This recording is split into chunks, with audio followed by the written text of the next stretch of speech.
Welcome to Executive Leaders Radio, your spot in the corner office, the radio show where executives share their secrets to success. Executive Leaders Radio. You're listening to Executive Leaders Radio. This is your host, Herb Cohen, with my co-host, Jeff Mack, Newmark Knight Frank, Drew Hanlon, Frank Hennessy, Premier Planning, and Marcia O'Connor, the O'Connor Group. We have a great lineup of guests for you on our show today. Jeffrey, will you please give us the read down? Sure, Herb. We have a great lineup. Roland Mosimann, CEO of AlignAlytics. Deborah Moses, CEO of VerisVisalign. John Owens, president of ADT DIY. And Tim Flynn, president of Allied Wire. Let's get to know our first guest, Roland Mosimann, CEO of AlignAlytics. Roland, what is AlignAlytics? What kind of stuff are you guys doing? Think of it as a management consulting firm that discovered technology. So you started off as a management consulting firm and then you developed your own product. Product, approach, methodology. Where are you from originally? Geneva, Switzerland. And how many brothers and sisters were you in the pecking order? One older brother. And what kind of sports did you play? Basketball, a little bit of rugby, tennis. What was your favorite sport? Basketball. What was your role on the team? I was a guard. A guard. What was the personality trait that you brought to being guard on your basketball team? I was co-captain and guard, and a lot of it is sort of feeding the ball, right, and getting to know your players, bringing one together. So you were co-captain, and you got to know the players and bringing everybody together. How many nationalities were there at your school on your team? Our school had about 80 plus nationalities. It was an international school, and the team therefore had a good, half a dozen or more different personalities, really, countries, etc. Oh, really? So what would you learn from that has anything to do with what you do nowadays? How to bridge across different mindsets, I guess, cultures and mindsets. I myself come from a Swiss and a Swedish background from my parents. Mm-hmm. Yeah. So what's that have to do with building this business, the data business or whatever? So we took the name alignment from aligning across these different silos of thinking. So you could say that, finance and sales and marketing could be the equivalent of Germany, France, Italy. You need to bridge those cultures. Gotcha. Jeffrey? Roland, I was raised by a Swedish grandmother. Tell us about your mom. You're in the green room. You were telling us what you learned from her that you use in your business. My mom has the biggest heart. And my dad was an entrepreneur and always traveling and busy. So she kind of gave us the umbrella of just a good home and a good heart that you could rely on. And what is heart? How does that work in business today? Business can be, cutthroat. Where does the heart come in? I see it as being able to put yourself in someone else's shoes and understand the problem they're trying to solve and how you can kind of identify with that. Mm-hmm. Marcia? Roland, you had mentioned too in the green room about how you and your brother would actually create these treasure charts and all too, and you were really excited about them. How does that relate to what you do today, and how do you enjoy that?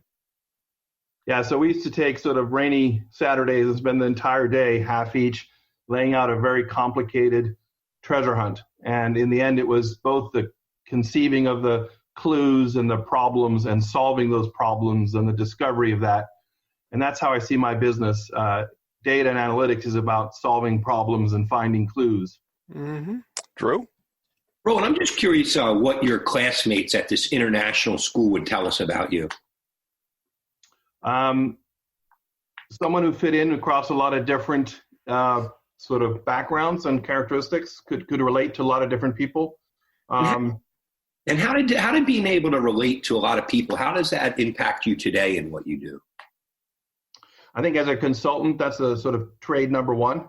Understand and relate to the client you're working with. But then it gets deeper into really understanding some of the day-to-day challenges they're dealing with and how you can relate to that. And how do you get that? How do you get that deep? You, as I said, put yourself in their shoes. But in our case, you spend a lot of time in the data. Didn't you tell us in the green room that you used to think a lot about the United States as a youngster? Yeah, so mother Swedish, father Swiss, but was born in the U.S., left when I was 2. So throughout my growing up, I had this idea of the U.S. being something I belonged to. And as a teenager, I kept finding ways to go visit. And didn't you work hard to get back to the United States? Yes, I ended up sort of both coming here for business school and then coming here to start my business. Wow, and did it live up to what your expectations were?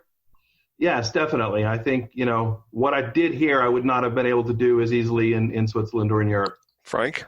Roland, you said your father was a busy entrepreneur. How did you relate to one another, and what did he teach you? He loved to share the kind of things he was experiencing. So in the evenings when he was home, he would often sort of pontificate a bit, to be honest, but it was great just listening to his stories.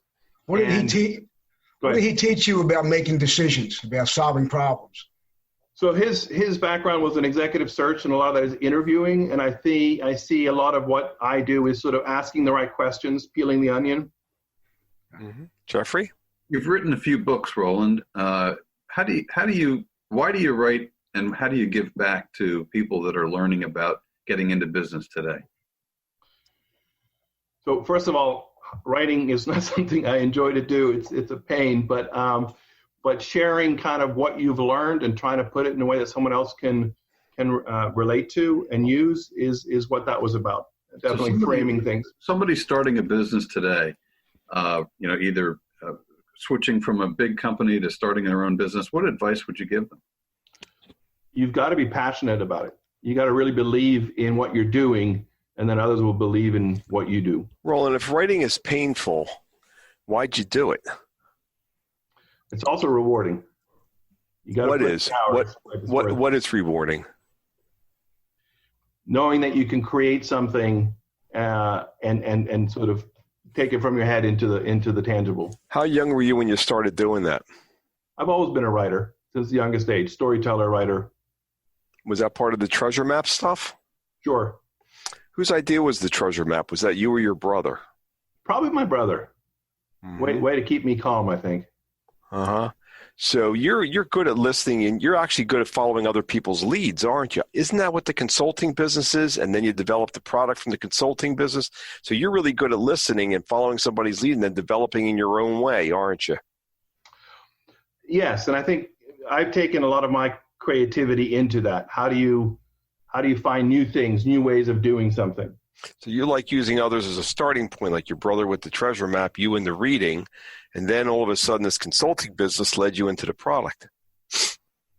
Yes, I think that's true. So you really enjoy working with people. Yes. Uh-huh. Well, it's interesting because earlier you told us that you felt like the bridge, in terms of all these nationalities. And you really are the bridge. And not only are you the bridge amongst all the different people, but also in terms of working with people and then adding your own special spice to it. Yes, I think it's if you can, talk about collaboration, if you can kind of bring that together and then enhance and augment it, that's what really I may enjoy doing. Roland, I want to go back to your mom real quick. You mentioned that your mom is super positive, and even today when you do calls and things, that she always has a positive spin. What's the impact of you on your mom always being super positive? You always have those days where you get beat down a bit, and then if you have someone like that you can look to, and I must say my father was the same way, and say, you know what, you got to look at the positive and find a way to get back to that. And that's been a good role model. Yeah, what do you hear your mom, like when you have a tough day at the office, what do you hear your mom whispering in your ear? She is good at enjoying the small things, and I do that too. Cook a great meal, feel good about it. Yeah. How about your dad?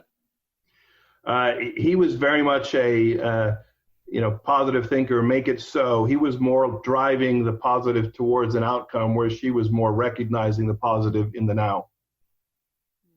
So your father was the driver, your mom was more the appreciator? Yes.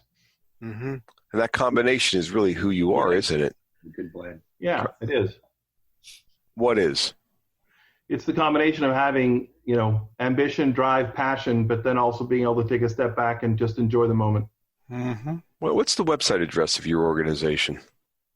AlignAlytics. That's AlignAlytics.com. What's the best part of your day? The morning. Why? Most energy, lots of thoughts, most creative. How often do you get up? How early do you get up? Probably 6:30, 6:45, something like that. Mm-hmm. And give me the website address one more time. AlignAlytics. It's ALIGN-ALYTICS.com. We've been speaking with Roland Mosimann, CEO of AlignAlytics, here on Executive Leaders Radio. Don't forget to visit our website. It's executiveleadersradio.com. That's executiveleadersradio.com to learn more about our executive leaders.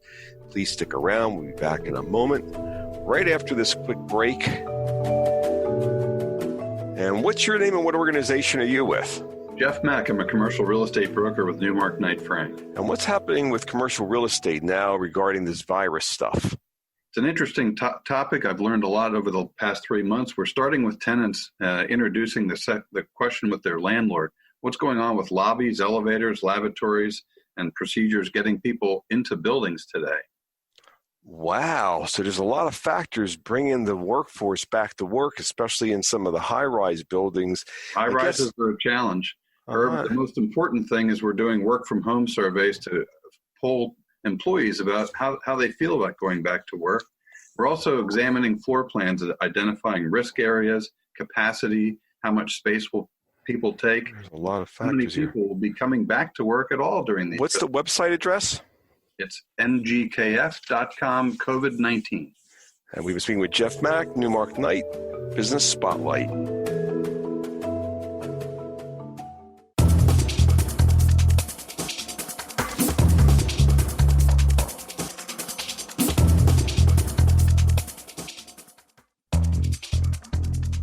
We're back. You're listening to Executive Leaders Radio. This is your host, Herb Cohen, and we would like to introduce Deborah Moses, CEO of VerisVisalign. Deborah, what is VerisVisalign? What are you guys doing? VerisVisalign is an IT services firm that specializes in Microsoft technologies, Herb. Mm-hmm. And how'd you get a job with this business? Oh, that was easy. I started it. Oh, okay. Where you from originally? I'm born and bred Philly girl.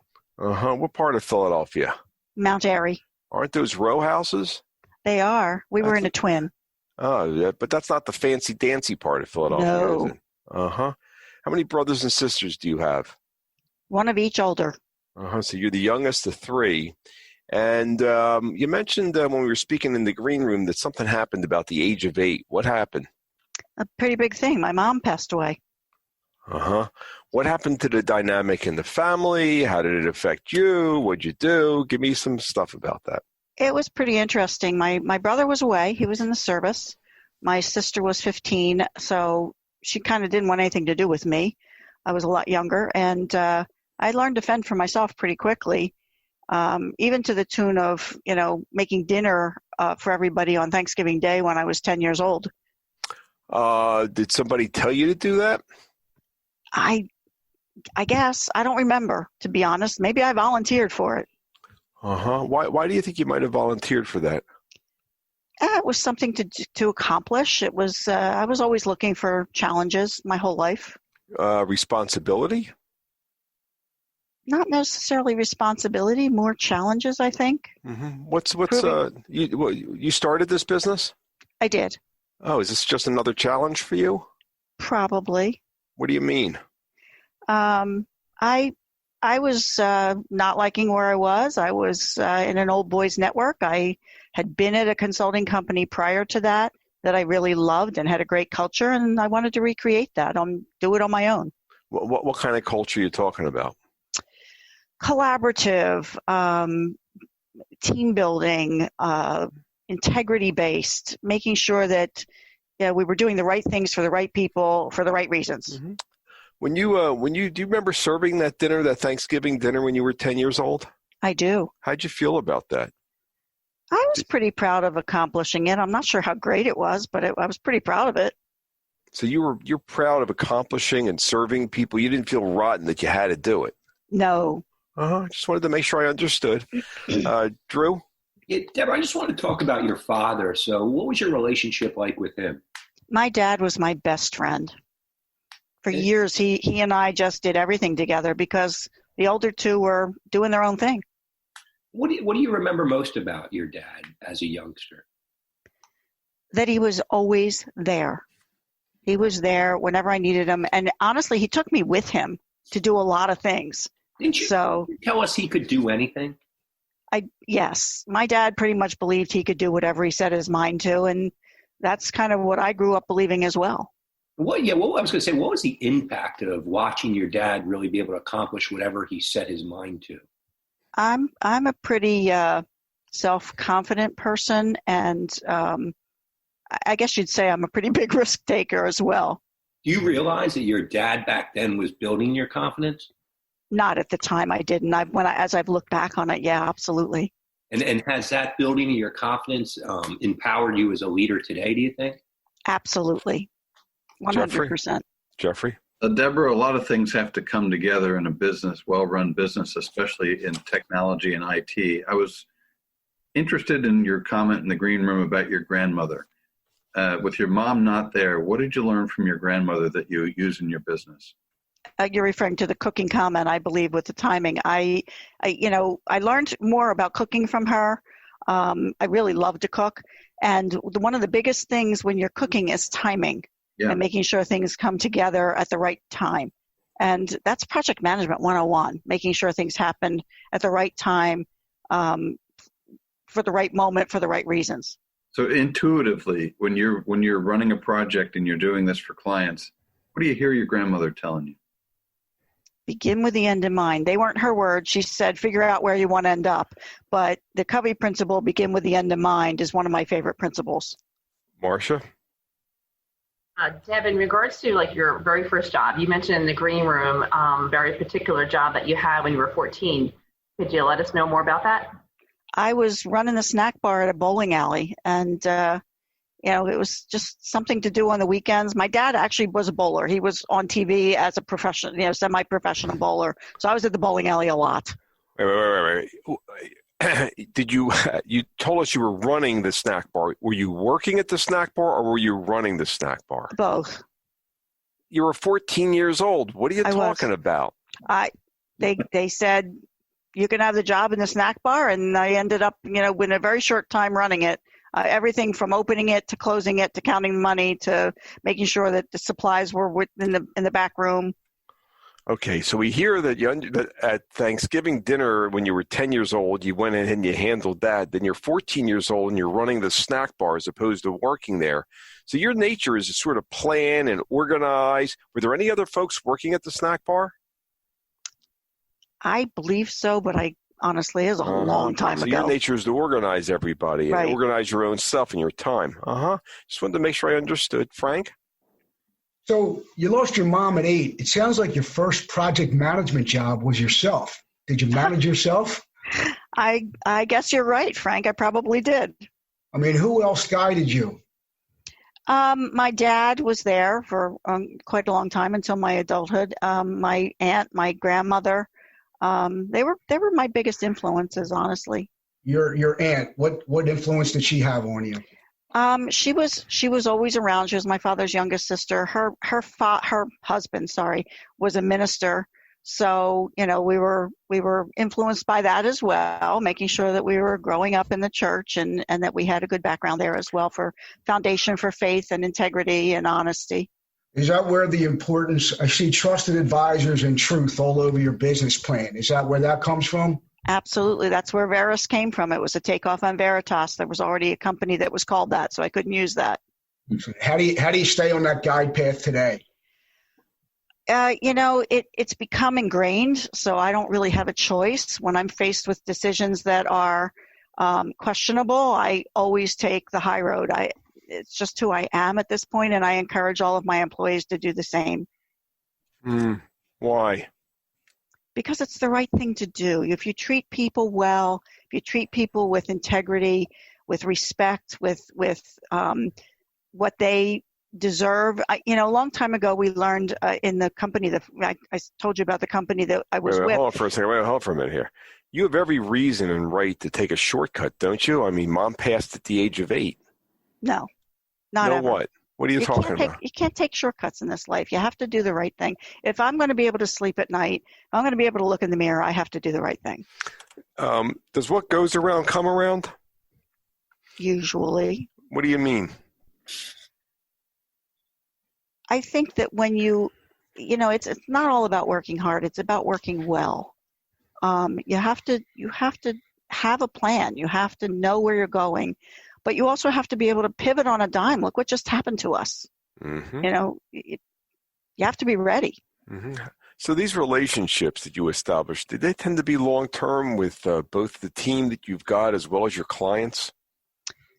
Right now we have a lot of new people, but yes, generally the relationships I have are long-term relationships. It's probably Absolutely. because of who you are, aren't they? People know they can depend on you, both clients as well as teammates. They know where you're. Is that true? Why'd you just smile? Because my whole life people have been saying, give it to Deb, she'll get it done. What have they been saying? Give it to Deb, she'll get it done. Is that true? Yes. You're proud of that too. Like, just like that Thanksgiving dinner that you felt very proud about serving, right? I'm proud of it, but it's also exhausting. This is the first time we've heard you say that word. What's the website address for your organization? VerisVisalign.com, VerisVisalign.com. What's the best part of your day? The best part of my day is when I get to talk to my team members. Mm-hmm. So you really enjoy the relationships with your teams. You talk to clients too? Absolutely. So you really are all about relationships. Let me have the website address one more time. VerisVisalign.com, VerisVisalign.com. We've been speaking with Deborah Moses, CEO of VerisVisalign, here on Executive Leaders Radio. Don't forget to visit our website. It's executiveleadersradio.com to learn more about our executive leaders. We'll be back in a moment after this quick break. Don't go away. We'll be right back.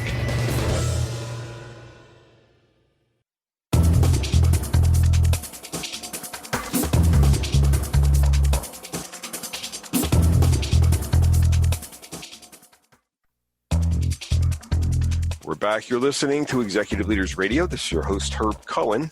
We'd like to introduce Mr. John Owens, president of ADT DIY. John, what is ADT DIY? Yeah, we are a do-it-yourself smart home security business. How large or how small is this organization?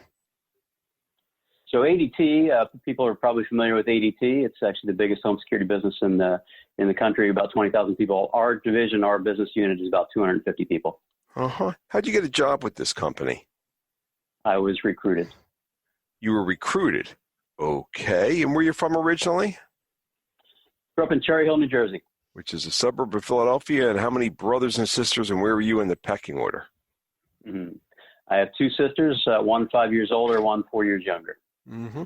Tell us, what was the effect of you growing up in the middle of two sisters?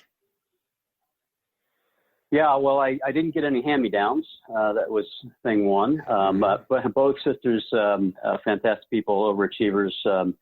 My older sister, two-sport athlete in college, went to a great school. My younger sister, a wonderful mother and a practicing physician. So you've mentioned you have two competitive sisters, it sounds like. What did that do to you?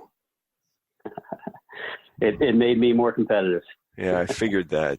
Jeffrey? So, John, in the green room, we were talking about Mike Hagan, one of the area's most well-known entrepreneurs, and I believe he recruited you. How did your dad, for example, prepare you to deal with a fellow like Mike and to run this company?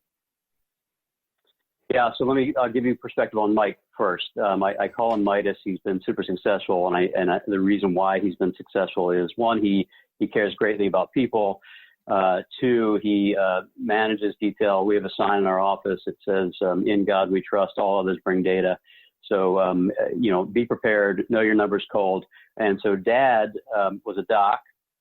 Dad, as a doctor, he didn't want to fail. He wanted to, he couldn't fail, right? Failure for a doctor ends in tragedy.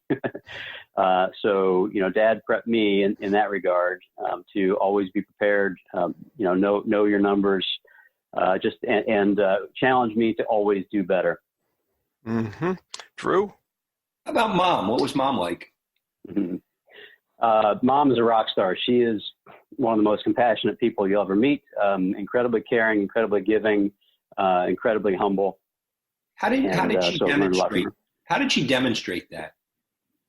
Yeah, she demonstrated by example. So Mom was always actively involved in the community, her school community, church community, and gave back. She used to teach Art Goes to School. So as a first grader, second grader, it was a great day when Art Goes to School came in and Mom was there and she was talking to the kids about and just trying to get people to understand art. Yep.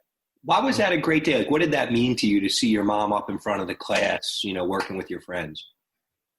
Yeah, really powerful, right? One, to see the passion that Mom had for helping people learn. Mm-hmm. And it was fun to have her do that with my classmates. Mm-hmm. Frank? So how old were you when you first started making money, John?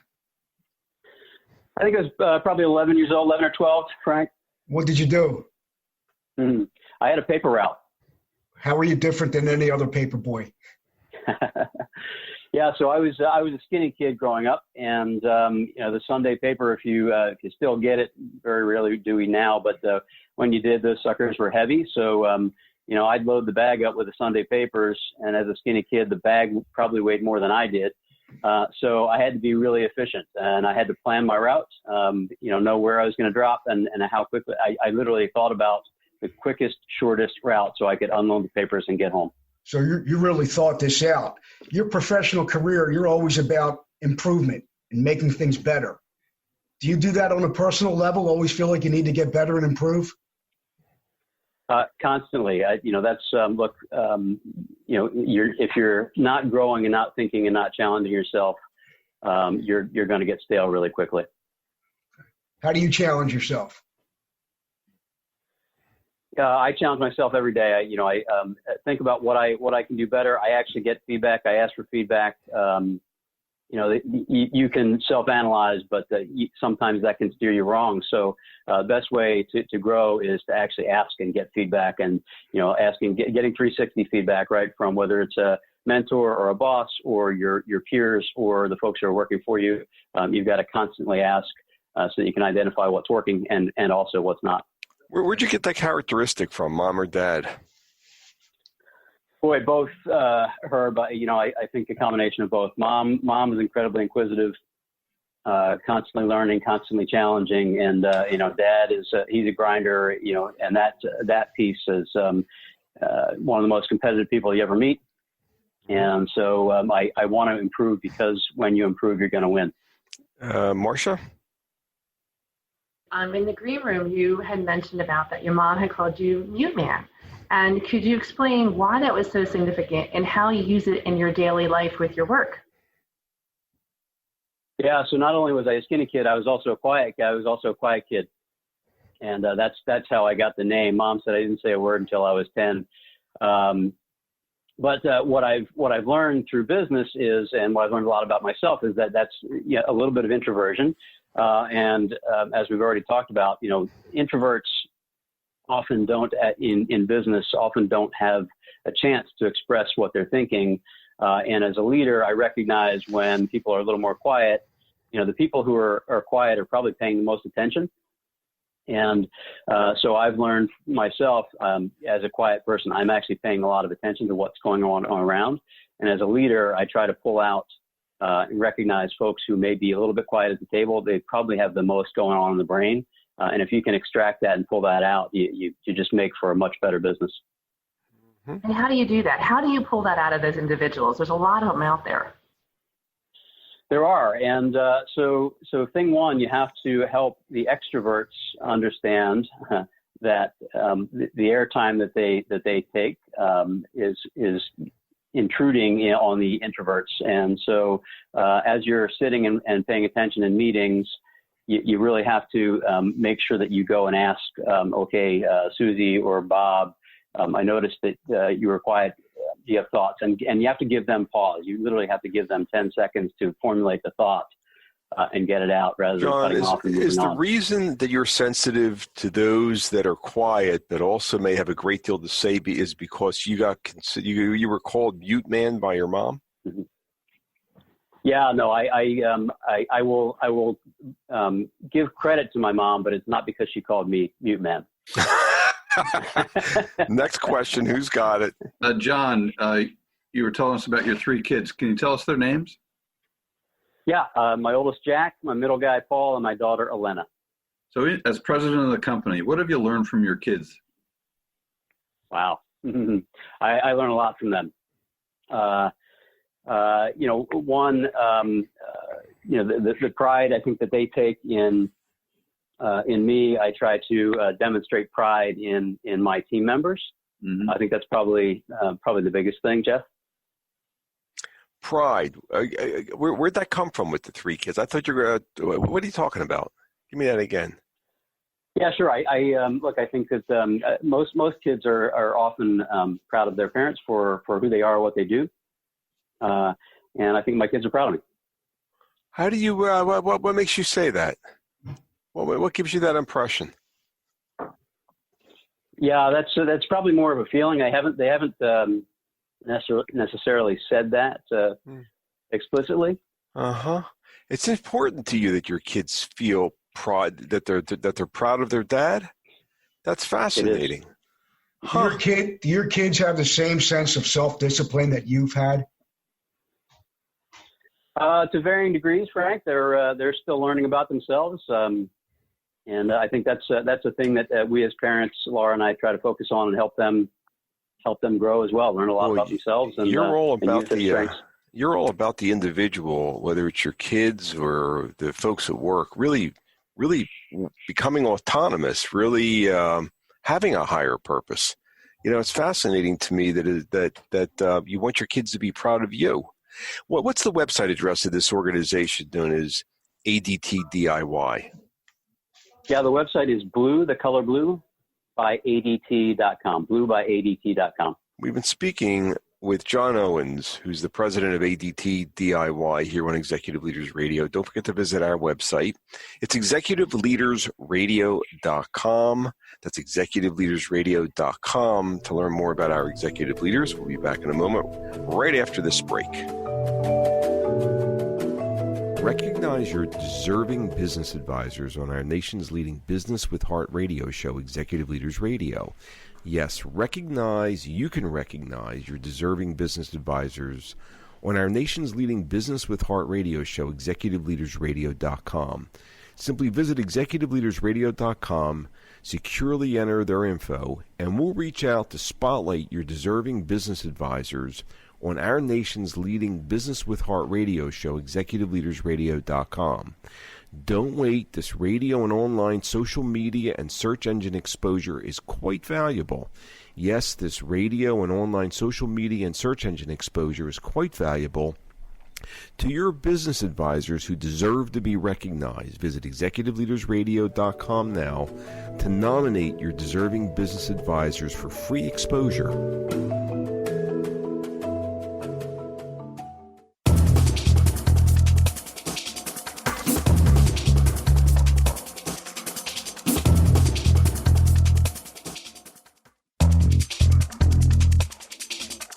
Back. You're listening to Executive Leaders Radio. This is your host, Herb Cohen. We'd like to introduce Tim Flynn, president of Allied Wire. Tim, what is Allied Wire? What are you guys doing? Allied Wire and Cable is a full-line cable manufacturer as well as a distributor with locations across the country. How large or how small is the team? Right now, we're close to 300 people. Whoa. How'd you get a job with this company? Started it. You started this business. Where were you from originally? Wayne, Pennsylvania. How many brothers and sisters? I had 4, 2 sisters, 2 brothers. And you're the 4th of 5, I guess? I'm at the bottom rung. All right. And what kind of sports did you play as a kid? Football, basketball, baseball. Favorite sport? Baseball. What role did you play on your team? What role did you start out playing on your team? Well, I started out hideous with balls dropping between my legs. But I went from worst to MVP 2 years later of the team. How'd that happen? What do you mean? The coach had a lot of faith in me, made me challenge myself, and anything I learned from my father is be the best at anything you're doing, and I wanted to be the best there too. So you started off not doing very well in baseball, How young were you when you started off playing ball and the ball would drop? 9, 10 years old. But you took it pretty serious, huh? Because you ended up the most valuable player 2 years later. Well, like anything else, you got to take life serious. Every day's a gift, and I learned that as a kid. Be the best at what you're doing. So what's that have to do with building this business that you started, which is now 300 people? Being the best was we have never been satisfied. We're still not satisfied. We continue to look for ways to grow. A lot of our competitors have stayed where they are, and now we're one of the largest in the industry, but that's just because we're never satisfied. We always want to be best. Frank? So, Tim, you mentioned your dad was also a business owner. What were those conversations like with Dad? What are some of the lessons he taught you? Well, my dad was an entrepreneur. My dad was in the 82nd Airborne during D-Day. Here's a guy who should have never made it to have kids. And he really taught you work hard, do what you can, be the best you can, and love family and love people. My dad had a big heart. What does it mean to you that he allowed you to start your business in the family basement? Well, really, at that point, it was my mother who started, my mother and my father, but it was the only place we could afford. Okay, fair enough. So your business now, you talk about family first and the importance of family in a business setting. You have 300 employees. How do you create a family setting with that many employees? One of the biggest things in any business is culture. And family is still the best culture you can develop in any kind of business or any atmosphere where people know you have their back, where people know there's problems, you're going to take care of them, that it's all not, our bottom line isn't all dollars and cents. It comes down to common sense when you're thinking of family. True. Tim, your dad owned a business. Did you work in that business as a youth? I did when I was a kid, 16, 17, 18. And what do you recall about that experience? Well, I was proud. He had a nice, large company. It taught you that the summer went real quick when you worked through the summer there, but it also saw what hard work can achieve. And what did you learn from that experience that you still bring with you to work every day? That you have to work hard at whatever you're doing. That you just, most people are settled with 40-hour weeks. 60-hour weeks is sometimes what it takes to start succeeding. Jeffrey? So Frank, Tim, in the green room, we were talking about your mom and the faith that you learned from her. And your dad's business actually closed when you were 23 years old.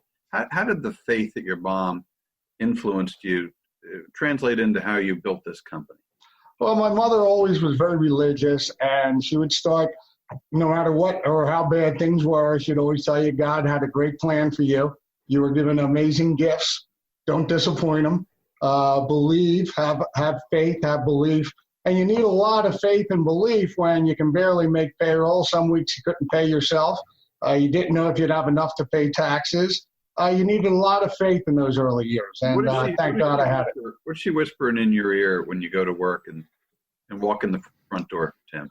She would always tell me to praise the Lord, remember, be humble, and be thankful. Mm-hmm. Marcia? So when that happened, that's a huge event. Obviously, you're 23, your dad's business gets dissolved and all too. What was your next job? What did you do? I went to a company called Life Call. I phone and I can't get up. Everyone might remember the commercials. Oh, yeah. And how did that impact you for the rest of your life now? Well, it was the first job that they really held a gun to my head. You got to be here. You're here early. You were there late.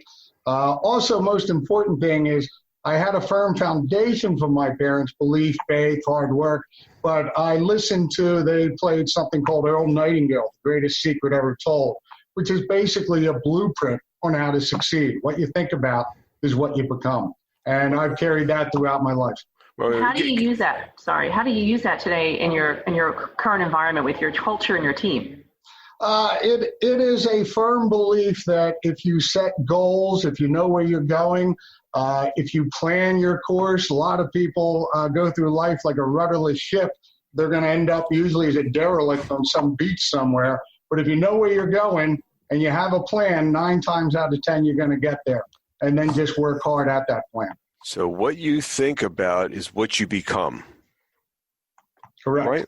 Is that just in the business aspect of your life? Does that transfer into family and personal stuff too? I think it translates to every part of your life. If you have a lousy attitude, you're going to have a lousy home life. You're going to have a lousy business life.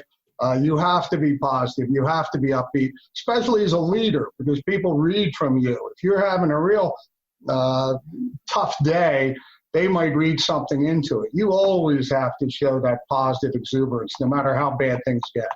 So who do you talk to? Who do you get advice from? Do you get advice from anybody, or do you just give advice?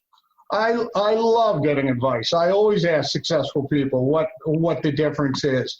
And actually, with this recession, I've told all the employees the best advice I ever got was from the dean of Georgia Tech, who said, recession-proof yourself. When I was 22 years old, he goes, recession-proof yourself, so when things really go to hell and you're the best at what you do, you'll still have a job.